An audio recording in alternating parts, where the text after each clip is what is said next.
Ano-ano mga tulong ang mga natanggap mo simula nang lumikas kayo? Mga natanggap namin po, bigas. Sa susunod yung sumunod po ay biro. Wala nung napansin po. Wala kaming kabiro. May bumalik na may siguro hindi magkamali. 3 araw may bumalik ulit. Awa lang po nagbigay ng kabiro. Tapos, bigay na rin po ng mga kailangan ng kagamitan. May iting baso, yung plastic na baso, may mga kutsara, sando, mga tanggap namin. Na binigay din ng, hindi ko alam kung NGOs o DSWD. Tumulong sila sa amin po.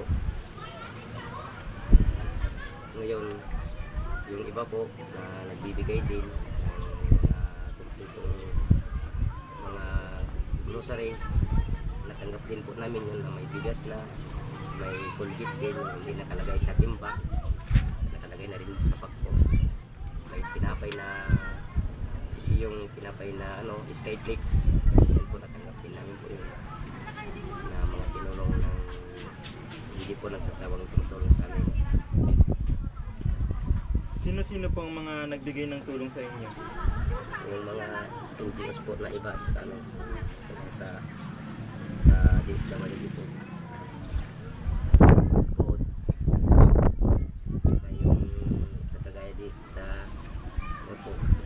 Ganun ang nakakabasa kasi. Meron bang pagkakaiba sa inyo ang mga nagbibigay ng tulong sa inyo?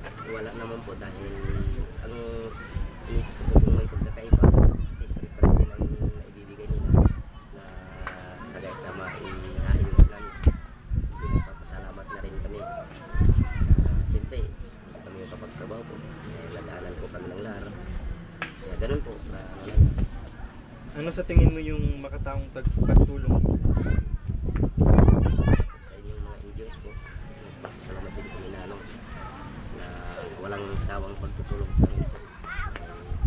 Kasi sa inyo po kami talaga sumasandar ng umaasa dahil